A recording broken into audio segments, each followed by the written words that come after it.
Another key area that we're going to look at, we talked about the Treaty of Versailles and the chaos that created because of the chaos it created in Germany because of the harsh reparations, because of all the clauses that were placed on Germany. We're also going to look at what happened in the time between the wars, and that's going to be a Great Depression that's going to set in. We're going to kind of look at this. We don't do this very often, but we're going to look at it from a U.S. perspective more just because there's a lot more resources, a lot more information on it. But the U.S. actually, after World War I, experienced something called the Roaring Twenties. The 20s referring to the decade that preceded World War I. The Roaring Twenties was a time of just economic prosperity. The Americans were not in the war for very long. Their infrastructure, like their roads, things like that, were completely intact because there was no fighting done in America. A lot of the fighting happened in Europe, where a lot of Europe had to rebuild, and there was some chaos because of the rebuilding process. Not to mention they had a massive loss of life in Europe. A lot of the European countries suffered heavy casualties, where America didn't. And so the U.S. is going to come out of World War I in a lot better shape than a lot of the European countries. And so as a result of that, they're going to have this period known as the Roaring Twenties, where innovation and technology is going to be introduced, and people are going to be buying goods, and things are going to be going really well, and nobody's going to have any idea what's going to be coming. So when we talk about the economic depression, an economic depression is a sustained, long downturn of one or more economies. Can I highlight this in other color? A depression, there we go, is characterized by increasing unemployment, a restriction of credit, shrinking investments, reduce of trade and commerce. Now, what that all really means, an increase in unemployment. Obviously, unemployment means people don't have jobs. A restriction of credit. You might say, well, like credit cards? Well, no, because, well, yeah, maybe, but really what it's talking about is, when people buy homes. If you buy a $100,000 home, a lot of people don't have, like, hey, here's $100,000. I mean, I do because I'm a teacher, no big deal. But a lot of people just don't have that kind of money just to go pay cash for a house, so they go to a bank and they get credit. They get a loan from a bank, and so, and then the bank buys their house, but then throughout that time, they're paying the bank back, plus a lot of money extra, because that's how the bank makes money. Is by doing that, by giving people loans. And we'll talk about banks later, but and then people are going to be less willing during an economic depression to invest in things, to spend their money, and as a result of that, you're going to have reduced business. And this happened in the most extreme way during the 1930s. And so, and deflation and hyperinflation, are also counted.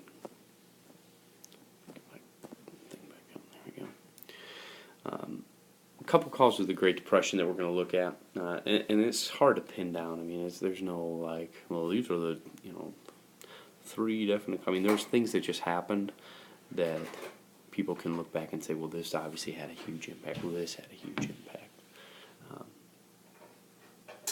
You can't answer that? No. Damn it.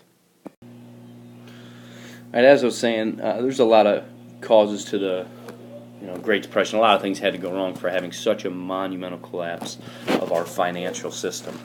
I'm going to look at just a few. I'll kind of pull up, some things online, because it's going to be some of the things that we're going to look into as to why all of a sudden this happened. We went from having a thriving economy to a depression so bad that so many people, just lost their jobs, lost their homes, all that stuff. And that's to be fair, it's pretty common. I mean, economies will do this. They'll go up in good times, but then they'll dip back down, and there'll be good times. There'll be those little dips. It's like a roller coaster. That's how economies go. They're like, whoa, up and down, up and down. But typically, if the downs aren't too bad, we call it a recession. It's because the economy starts to shrink.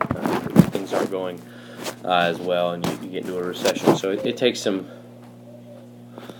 effort to make it into a Great Depression. So a few things that we're going to talk about. We'll watch a video on this later. People were investing in the stock market like crazy. The stock was going up, and when this happens, you guys will probably learn this more when you get into this. The stock market is like a basically you put your money, you give it to a company, and then the company, if they are profitable, if they do really well, if they, there's a lot of factors that go into it, but basically they give the shareholder a return on their money. And if the company's really good, more people want that stock, so the stock price goes up. So if you buy a stock for like say you would have bought Netflix when Netflix was like $50 a share. Well, now Netflix has become so popular. Now Netflix sells for like $700 a share. So you could have made, just if you'd have bought 10 shares for $500, and just the profits that you made if you'd sell it now is just, it's astronomical. I mean, you would have made thousands and thousands and thousands of dollars by buying in the stock market. And so that's what people were doing. People were buying stocks, and the stock market was going so well that people they were willing to take out money that they didn't have. They were borrowing money from banks, and this is never a good idea, to borrow more than what you have. And they figure, hey, I'll borrow money from banks. They'll charge me interest, but it's not going to matter because I'm going to make so much in the stock market that I'll be able to cover the interest. And I'll be able to make money. So they're buying all this stock, and then all of a sudden, Black Tuesday hit. October 29th, 1929. All right, this is when the stock market is going to crash. People are going to lose their life savings because they have it all wrapped up in the market. And not to mention, they're not going to be able to pay back the loans that they got from banks. And so as a result of that, the stock market is going to just wipe out people's savings. They're going to really hurt banks because banks aren't going to be able to, they're going to ask for their money back. People aren't going to be able to make payments on it because they have so much wrapped up in the market. And when the market took a crash, people lost thousands and millions of dollars. And so the stock market crashed, and that's a problem because people are going to, this happens in stock markets too, where it's called a bubble, where prices are so outrageous, they're so high, that the prices can't be justified, and so that causes stock markets to go down. People start to realize, and then once selling happens, more people sell because they panic, and then more people sell, and you can have a crash. Now, we've never had one quite as bad as this on Black Tuesday since, but that does happen pretty frequently. And so the stock market crashes. A lot of people say that this was the kickoff to the Great Depression. There was also a crisis in banking. Nobody was prepared for this, especially banks. And this happens a lot of times when banks start to get greedy. They start to give out loans, like in good times, they start to give out loans to people that really they probably shouldn't be giving loans to. It's like, oh, you make $40,000 a year. Here's a line of credit to buy a $200,000 house. That makes no sense because that person's going to have a really hard time making those payments because they just don't make enough money to justify the amount of that loan. And so banks, during times of good, they usually make pretty poor decisions on giving out money. Same thing they did in the stock market. They gave out money that people probably couldn't pay back. People aren't able to pay back their loans. And so banks couldn't give, people rushed to banks to get their money back, and they realized people can't, the banks can't give depositors their money back. And so banks closed down because they just ran out of money. You just imagine that. You give a bank, a trusted institution, money. You're like, hey, I'm going to save for a car. You guys are going to be buying cars here pretty soon, those of you. And you're like, oh, you know what? I'm going to work hard. Maybe I'm going to give up some stuff. Maybe I won't do some things because I want to save up for this car that I want to buy. And then you go to the bank. You're like, I got $5,000 saved up. I'm going to buy my first car. I'm 16 years old. Go to the bank. I'm like, hey, I want my $5,000. And they say, oh, sorry, we're out of money. You'd be like, no. What? No, I gave you my money. You need to give it back to me. And they're like, no, sorry, fresh out. It's like the one time I went to Taco Bell, and I was like, hey, I'll have 3 tacos. And it was at like midnight or something. And they're like, oh, we're out of meat. I'm like, you're Taco Bell. How can you be out of meat? That doesn't make any sense. But banks at this time, because when you go to a bank, they don't just like say when you give them money, like say I'm going to put this in my savings. Here's $500. Banks aren't like, ooh, okay, this is so and so. This is John Doe's. I'm going to put this in John Doe's box. No, they don't do that. They take your money. and they usually give you like a small, like a 0.25% interest rate. So you give just as a way to encourage people to bank with them, because what they do is they take your money and then they give it to people that want to buy cars and want to buy homes. And so they take the money that people give them and they give that money to other people, and then they charge interest on those things. They make, you pay, when you guys will pay a car payment, you'll pay so much amount, it's called in principal, and that's how much you owe on the car, but there's also an interest payment that happens, and that's where banks make their money. If people can't afford to pay something in cash, they borrow money from banks. Banks loan them the money, and then the people pay it back in interest, with interest on it. So, like if you buy like a $20,000 car, you really are going to end up spending more like $28,000 on that car if you get a loan. It's one of the reasons why I don't like to. I like to pay cash for cars, just because I don't like. I don't ever buy a $20,000 car. So, but anyway, and same thing with houses. Houses too. So banks, that's what they do. They take money that people give them and they give it away. Well, when people weren't paying the banks back their interest, they had no money. So when all these people, this is a picture of people rushing outside a bank in New York City trying to get their money out. The banks ran out of money. And he says here it's unregulated. I mean, the government didn't step in and tell people how to do things. The government didn't tell people they didn't help banks run the show. Banks could pretty much do whatever they wanted. And so when banks gave out all these loans and then people couldn't pay them back and banks ran out of money, it was like, sorry. Too bad for you. And so the question is, could this happen today? Well, if you go to a bank, and this happened, like my grandma when she died, and I don't know if any of you have older relatives that would have lived through the Great Depression. My grandma had money in like 5 different banks and like credit unions because she didn't trust the fact that banks couldn't close down, because she lived through that. And so, but it says, can it happen today? Well, if you go to a bank, you will see a plaque that says FDIC, which stands for Federal Deposit Insurance Corporation. And what that means is that this bank will personally guarantee that you will be able to get your money back up to $100,000, backed up by the federal government. And so really can't happen today, because what they did, and we can talk about it later, but basically the president shut down all banks, figured out which ones were good, which ones worked, which ones didn't, which ones were so bad they couldn't fix, they just let those die off, and then the ones that they worked, they backed up, and they gave support to. And so some banks just failed and people lost their savings, and it was, some banks were able to be saved, and they got this stamp put on that's still around today, the Federal Deposit Insurance Corporation. And then the next thing is the overproduction of goods. And this is a cycle of disaster that can happen where many companies are going to become bankrupt. Basically, industrial production, we were becoming much better at producing things. More and more products were being produced, and wages were rising up a little more slowly. And so eventually it's going to get to the point where people aren't going to be able to buy the excess of goods that are available. And so what happens then is you get, since people can't buy all the goods that are being made, people can't buy all the goods. Well, what happens then? Well, they're going to produce less goods. And so if the demand for goods is going to fall, if you have the demands for goods fall because people aren't buying them, well, then you're going to have to cut production. And then if you cut business production, what's that mean? Well, if you're not producing as much, you're not going to make as much money. Well, then you're going to have to lay off workers. Well, if you lay off workers, that means more people are not going to have money to spend because they don't have jobs. And so if they don't have jobs and they don't have money to spend, then that's going to lead to people buying less goods. And if people are buying less goods, people are going to cut production, and workers are going to have layoffs, and they're going to have little extra money to spend, and demand for goods will fall. And you can see how that'll just cycle through. And that's kind of what happened during the Great Depression. People, they overproduced.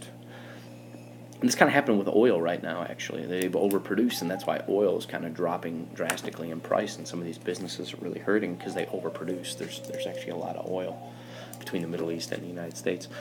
But anyway, and so you can see how that cycle would happen, where if businesses have to cut back on what they're producing, well, they're going to fire workers because they don't need them all to produce, and that means people aren't going to have money to spend. And so that cycle that overproduction is going to be a cause of the Great Depression as well. Hoovervilles, a lot of people blame the president at the time too, Herbert Hoover. These little shanty towns sprang up everywhere. These were in big cities where these little like shacks pop up everywhere. A lot of crime, a lot of people were desperate, and so they just built. You can kind of see it's out of plywood, out of whatever material they could muster up. They would live in these parks, basically, and people would just take up housing there because they'd lose their home. They couldn't pay it anymore because they lost their jobs. I didn't make a note of this, but it says 25% of Americans were unemployed. Right now it's 5%. So 25%, one out of every four. That's a huge number of people that can't put food on the table, that can't get a job, that can't pay a house payment. So that was a big deal. And Hoover was blamed a lot because instead of helping the people, what he did is he raised the income tax. He said, well, in order to get out of this depression, we need to fix government spending first, so let's charge people more taxes. That's idiotic, but that's what he did. So a lot of people blamed Hoover for that as well. Here's just a picture once again. This just gives you, this kind of goes through the 5 things that we talked about with the bank failures, with the stock market crash. People, and once again I talked about this a little bit, people purchasing less, a reduction in purchasing less. Here it talks about Americans' economic policy with Europe. There was less trading going on between the two sides. And then the last one is this drought conditions. Because it was kind of a perfect storm of things. So not only was the industrial side going bad, but also there was a drought in the middle Midwest, words are hard, where people were not able to farm. Farming became less efficient, and that became known as the Dust Bowl, where American farmers suffered greatly. There was just dust everywhere. There's lack of rain. We were kind of in a, I don't know what the word I'm looking for is. I don't want to say a famine, but it was really tough going for farmers. So farmers had a hard job plowing fields and making food for everybody, and so many farmers couldn't afford their farms anymore, and so a lot of farms lost out as well. So you have the stock market crashing, where businesses are going to get hurt because now people aren't going to put money into the businesses anymore. Because when you invest into the stock market, it's like giving money to a company to do things with, to develop new products and to research new things and all that stuff. Well, once the stock market crashed, people are like, well, I'm not putting my money in there. And then the banks fail, and then people are like, well, I can't put my money in there. And then people start losing their jobs because they've overproduced, and now people don't have jobs. They don't have things like unemployment. They don't have any Social Security, none of that kind of stuff. And then on top of it, farmers were suffering as well. And so there was a lot of things going on that America, this once prosperous, growing nation that was emerging as a world power, is really going to get brought to its knees. And a guy by the name of Franklin Delano Roosevelt is going to take over. And he is going to quickly start to establish things. He's going to create something called the New Deal, where he's going to try to help get America out of the Great Depression. And there's a lot of things that he did. We're going to look into this. But basically, he got people back working again. The government, and this is what typically happens now when, in 2008, you guys were pretty young, so you probably wouldn't know, but our economy had we were put into a recession. And what Obama did when he took over is he immediately just started spending money. Like when I bought my first house, it was right around then. In a way to stimulate the economy, to get people back purchasing again, he said anybody that buys a house will give you $8,000. When you file for your taxes, we'll give you $8,000. And the reason why they do that is not just to be nice. They do it because they know if you buy a house, you need to put stuff in that house. You'll put furniture and TVs and all that stuff, and it helps stimulate the economy because first-time home buyers need to outfit their house. And so he was trying to encourage people to not be afraid to buy houses because the housing market crashed during that time as well, where houses went way down in value. And so a way to stimulate that, he gave money to people. And so the New Deal is basically that, where the government is going to start spending money to try to get the economy, to kind of help nudge the economy back in the right direction. And so slowly but surely these New Deal policies are going to start taking shape. And we'll look at some of those policies here in a second. So some of the things that were implemented that are still around to this day, like Social Security. when you guys get a paycheck, you'll see Social Security is being taken out of it. And what that means is that you're taking money's coming out of your paycheck. I don't know how much it is now. It's not $650. I'll look that up. Money comes out of your paycheck, so when you retire, you can collect it. As a way to collect it. Unemployment insurance. This is a big one because back then, if you lost your job, they're like, "Yeah, that sucks. See you." And there's nothing you can do about it unless if you didn't have a savings, you'd lose your home immediately. Well, now if you lose a job, you can go and collect unemployment. Some people do it as like construction workers too, where they collect unemployment when they're not working, just as a way to help make ends meet. It's not as much as you had previously made, but it's a way to just make ends meet. Minimum wage was established, so people can now back then it was 25 cents. When I made this, it was $6.50. It was a long time ago. Now it's like, I don't know, they're trying to get it up to like $10. I don't know what it is now. I don't know. But minimum wage is established. The FDIC, I talked about that already. Financial watchdog, the SEC, not the football conference, but a way to prevent. It's the Securities Exchange Commission. It's a way to prevent the stock market from people inflating stock prices so much to get it to fall.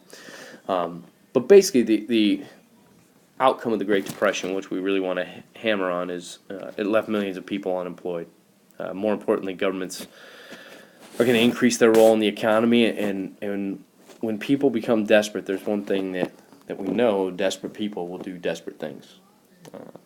If these countries all around Europe are going to start to lose faith in democracy. They haven't had democracy for very long.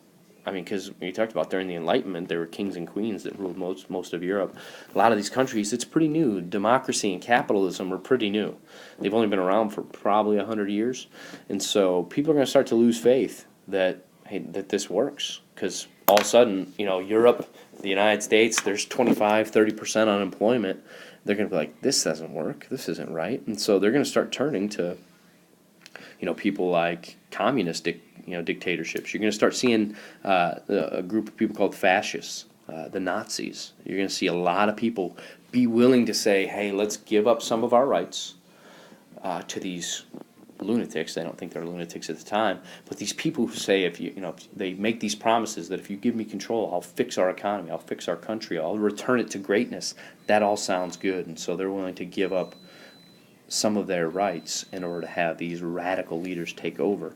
And that's where you're going to see the rise of Adolf Hitler. You're going to start to see the rise of Benito Mussolini. You're going to start seeing the rise of dictators in Spain and Japan. I mean, you're going to see all these dictators starting to take over because people are desperate and they're willing to take their desperate measures. And so that's going to be a big thing that we're going to talk about with the Great Depression. It's not so much that it happened, but also what it caused. It's going to cause dictators to come into power. So the Great Depression is going to be very significant in that way, that it's going to cause people to lose faith and have dictators rise up.